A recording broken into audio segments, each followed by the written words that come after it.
Irmãos, hoje eu quero falar sobre um daqueles personagens da Bíblia Sagrada que está escondido entre aqueles nomes que pouco aparecem com proeminência nas narrativas da Bíblia, mas que trazem grandes lições para nós. E para isso, eu convido todos os irmãos para nós lermos esses 4 versículos que aparecem na tela. E eu quero falar sobre Demas. Demas, um personagem do Novo Testamento, um dos companheiros das viagens missionárias de Paulo, um dos companheiros que é citado em 3 ocasiões na Bíblia.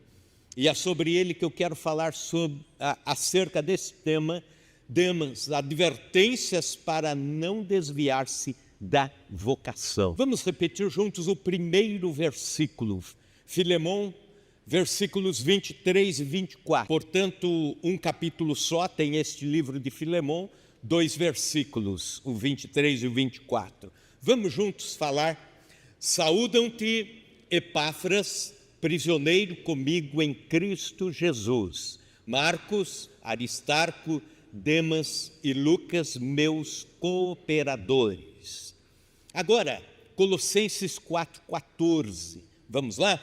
Saúda-vos, Lucas, o médico amado, e Demas. 2 Timóteo 4,10. Vamos lá, 1, 2, 3. Porque Demas, tendo amado o presente século, me abandonou.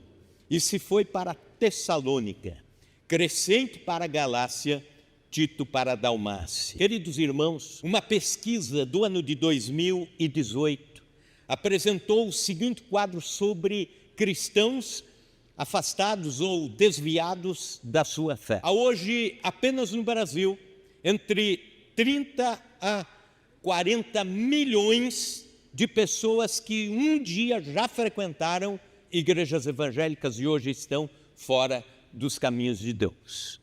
É um dos países do mundo nosso que mais tem cristãos afastados da fé. Uma igreja que, ao longo de 10 anos, tenha 200 membros, ao longo de 10 anos terá visto o dobro desse número passar pela igreja, depois não ficar em igreja nenhuma. Isto é, 400 pessoas em 10 anos terão passado por uma igreja com 200 membros e essas outras 400 pessoas estarão fora dos caminhos de Deus. São estatísticas alarmantes.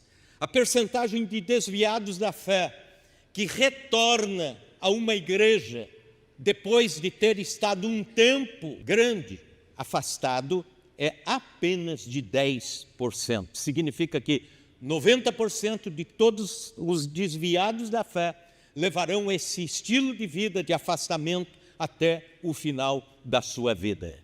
De cada 10 andarilhos que estão pelas ruas, 3 deles já foram membros de igrejas evangélicas. Se você vai num presídio e pergunta os nomes daqueles detentos que cometeram crimes horrendos contra a sociedade, vários deles têm nomes de profetas ou de apóstolos e vários deles dizem assim: meu pai é evangélico, ou meu pai era pastor, ou eu já fui do grupo de louvor. A maioria dos desviados da fé, isto é, acima de 50%, é afetada por algum tipo de ressentimento contra a igreja do Senhor. Esta são dados alarmantes de quem deixou a fé. Agora, outra pesquisa alarmante é sobre gente que não se desvia da fé, mas se desvia do propósito. Não se desvia dos caminhos de Deus, mas se desvia da vocação com a qual Deus o estava usando. Por exemplo, voltando a citar o Brasil, 1.500 pastores a cada ano no nosso país deixam o ministério pastoral. É um dado alarmante. É um dos países do mundo que mais tem afastamento de pastores, e não por problemas crassos, não por pecados escandalosos, mas simplesmente porque se cansaram do ministério e procuraram outra ocupação. Continuam servindo a Deus, mas longe da vocação original. Um bispo metodista, logo no início do meu ministério, quando fazíamos parte de um grupo de pastores chamado 2 Menos, que era os pastores com menos de 2 anos de ordenação e carreira, pastores novos. Ele disse: há uma estatística que eu gostaria muito que vocês estivessem fora dela, mas a estatística é mais ou menos ela. Ele dizia: daqui 10 anos, metade de vocês já não estará mais no ministério pastoral. Nesse segundo grupo, que é o de não cair da fé, mas cair da vocação, não cair da presença de Deus, mas sair do propósito de Deus, é que eu quero falar exatamente sobre isso, a vida de Demas. Dado o fato que hoje nós vivemos em tempos de inconstância, inconstância de propósito, inconstância de ministério, inconstância de liderança. Não estou falando apenas aqui das igrejas em Chapadão do Sul, ou não, estou falando no mundo inteiro. Crentes que abraçam o trabalho de Deus, mas de alguma forma, dali um tempo, as demandas do cotidiano, do mundo, acabam lhe sugando e tirando para fora do propósito de Deus. Para que você entenda melhor, há muitos anos, ainda no início do século passado, durante uma viagem numa diligência, um homem chamado Robert Robinson teve um momento peculiar que lhe deixou emocionado, mas, segundo ele dizia, era tarde demais. Enquanto ele estava a bordo, outro passageiro começou a cantarolar um hino que na época estava entre os mais cantados entre as igrejas evangélicas. O hino tinha por título: Venha a fonte de todas as bênçãos. E havia uma das estrofes do hino que dizia as seguintes palavras: ó, que graça, quão grande devedor diariamente sou obrigado a ser. Deixa a tua vontade como um grilhão amarrar meu coração a ti. Propenso a vagar, Senhor, eu sinto isso, propenso a deixar o Deus que amo. Aqui está o meu coração, Senhor, pegue-o, cele-o para as tuas cortes celestiais. Que letra maravilhosa, apesar de uma linguagem, uma poesia arcaica, mas isso seria um louvor tremendo para os nossos dias. E aquele passageiro cantava e foi cantando, aumentando o volume de voz. E uma senhora cutucou Robinson e disse assim: então, o que o senhor acha ou sente dessa música? Eu estou impactada, eu estou impressionada. E aí ele confessou para ela, ele disse: senhora, hoje eu sou um pobre homem infeliz, mas sabe quem escreveu esse hino? Fui eu, o autor desse hino, eu, há anos atrás. Com 19 anos de idade, Deus me salvou. Com 19 anos de idade, eu fui alcançado por Jesus através das pregações de George Whitefield, que pregava como eles chamavam de o pregador incendiário. E a palavra de Deus me tocou, eu fui liberto de muitos pecados, me tornei um membro atuante da igreja, cantando, louvando, também sendo um dos líderes de jovens da igreja. Mas as amarguras do cotidiano, da comunidade foram me afastando e eu acabei cedendo a outras doutrinas estranhas e fui me embrenhando.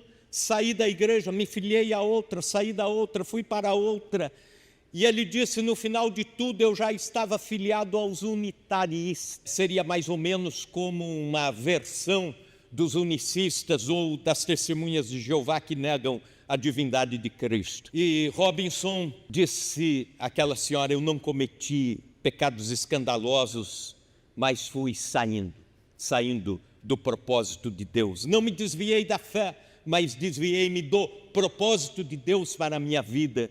Desviei-me do quanto Deus me usava. Por fim, experimentou as consequências amargas do distanciamento de Deus, de uma vida errante.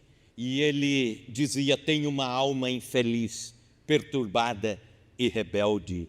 No entanto, Robinson escrevera aquele hino. Enquanto alguém cantava o hino naquele carro de cavalos, como era antigamente, as memórias dele foram ativadas, reativadas, a respeito de um tempo em que ele serviu a Deus intensamente. Essa história nos leva a refletir sobre este homem que nós lemos, Demas, mencionado no Novo Testamento apenas em 3 versículos. Sua vida revela exatamente esse padrão de alguém que é intensamente usado por Deus e vai se afastando, e vai se esfriando, e vai se deixando se tornar apático, indiferente à voz de Deus e ao mover de Deus. Da vida de Demas extraímos 3 princípios simples que podem nos ajudar nessa noite. A vida de Demas nos traz 3 advertências para não desviarmos da vocação e do propósito de Deus para as nossas vidas. Antes de eu começar a falar sobre os 3 princípios, por favor, responda para você mesmo. Qual o propósito de Deus para a sua vida? Qual o propósito divino para você? Você saberia responder isso hoje? Se perguntar para mim, eu sei responder, porque não consigo nem mais tirar a minha identidade pastoral da minha vida. Vivo para pregar, anunciar o Evangelho, ensinar a palavra, para o pastorado, para o ministério. Mas tem irmãos que têm propósitos de Deus divinos em outras áreas do reino de Deus, vocações de Deus para determinadas áreas, vocações sérias de Deus. Então, olhando para Demas e olhando para nós, o primeiro cuidado, a primeira advertência é: cuidado, um bom começo não promete um bom final. No versículo 24 de Filemão, quando Demas é mencionado pela primeira vez nas Escrituras, ele é chamado de cooperador. Paulo o chama de cooperador. Essa palavra cooperador, o que significa? Significa operar com. Então, operar junto com. Então, Paulo operava no plantio de igrejas e na edificação do povo de Deus na Ásia Menor. E Demas, e também os demais que são citados nos versículos de Filemão, Epáfras, Aristarco, Lucas, Marcos, eles são chamados de cooperadores, um elogio, companheiros de trabalho, companheiros de missão. Ele é listado ao lado de figuras proeminentes como Lucas, João Marcos, que é o autor do Evangelho de Marcos, Aristarco. Marcos foi o autor do Evangelho. Lucas, autor do Evangelho de Lucas e também autor do livro de Atos dos Apóstolos. Aristarco era o que compartilhava o cárcere com Paulo. Dizem que havia nas comitivas de Paulo 20 nomes que eram importantíssimos para o Evangelho e para a expansão missionária na época. E Demas estava entre os 5 principais. Um dos 5 melhores da equipe de Paulo era Demas. Aparentemente, Demas era então bem conhecido, respeitado, querido da vida de Paulo e dos demais da missão. Quem sabe também benquisto da igreja que nascia na Ásia Menor, das igrejas que nasciam.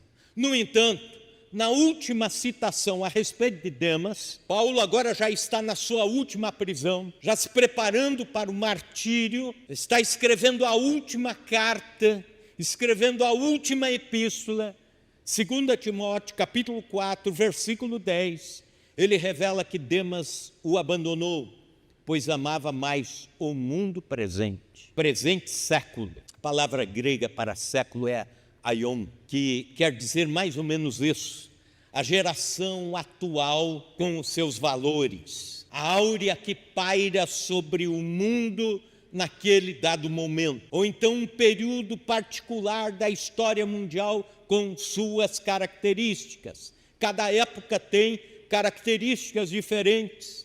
Por exemplo, se pensarmos hoje, no século 21, temos a supervalorização da tecnologia da informação, as mídias, o mundo midiático. Temos sociedades polarizadas politicamente. A gente ou de um lado num extremo ou do outro, em outro extremo. Isso não só no Brasil. Temos um número crescente de narcisistas, isto é, aqueles que amam a si mesmos. quase que adoradores de si próprios. Se Paulo estivesse nos nossos dias, ele escreveria o 2 Timóteo 4,10, mais ou menos com as seguintes palavras. Pensando no mundo polarizado, por exemplo, ele diria: Demas amou mais o seu partido político e sua ideologia e abandonou o ministério. Ou então, pensando numa sociedade narcisista, ele diria: Demas amou mais a si mesmo, foi ser um influencer, atingiu aí 30 milhões de seguidores, está ganhando milhões de reais a cada mês e deixou a nossa equipe missionária. Seria mais ou menos isso. Essa queda ilustra o princípio de que o como você termina precisa ser melhor do que o como você começa. É um padrão muitas vezes visto na igreja do Senhor. Alguém começa com entusiasmo, mas desiste quando enfrenta provações, tentações, tédio e até rotina. A rotina da igreja, a rotina do ministério. E aí não sabe nem conviver com a rotina. Alguém disse que nós precisamos de mais cristãos, com mais acabativas do que com mais iniciativas. E a Bíblia cita exemplos de quem começou bem e terminou mal. Gideão, quem não se lembra de Gideão dos Juízes, que com 300 homens, 300 soldados, traz a libertação milagrosa sobre Israel. Ele termina a vida na idolatria. Saul começa escolhido por Deus e tropeça na rebeldia e na feitiçaria, morre de forma trágica. Ezequias, que foi um dos melhores reis sobre o Judá, a Bíblia diz que ele foi temendo a Deus, ouvindo Deus, e foi se fortalecendo. Mas a palavra do Senhor no final da vida de Ezequias diz que à medida que ele cresceu, o orgulho também cresceu. E aí veio a queda por causa do seu orgulho. Quem não se lembra do profeta Jonas? Quem não se lembra no Novo Testamento de Judas Iscariotes? Começou entre os 12, selecionado por Jesus, e acaba também tirando a própria vida, vitimado pela culpa. Esses exemplos destacam a importância de perseverar na fé, mas também perseverar na vocação e no propósito. Volto a perguntar: você sabe o propósito divino? Você sabe para que Deus chamou você? Isso está claro? Você já tem a sua noção de identidade, de trabalho cristão, de ministério, de serviço cristão? Isso é importante. Não pense que a sua espiritualidade está apenas em termos de intensidade.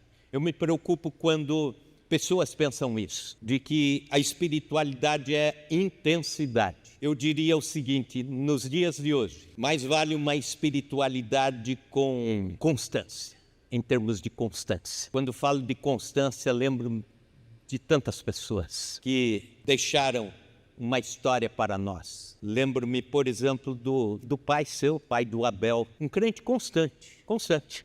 Tá? Passava anos, passava décadas, servindo a Deus, orando, jejuando, lendo a Bíblia Sagrada, se alimentando, quando necessário, ajudando na congregação em Rio Verde e assim por diante. Lembro-me de tanta gente, inclusive nos nossos dias, constância. Precisamos, a igreja do Senhor precisa da espiritualidade da constância. Na Grécia Antiga, os corredores competiam numa prova, numa corrida de revezamento, chamada no grego de lampadedromia. Era a seguinte corrida: cada corredor fazia alguns quilômetros segurando uma tocha durante a noite. E a corrida era durante a noite pelas ruas da Grécia Antiga e Atenas. Não ganhava quem chegava primeiro, ganhava quem chegava primeiro com a tocha acesa. Então era a tocha o centro das atenções.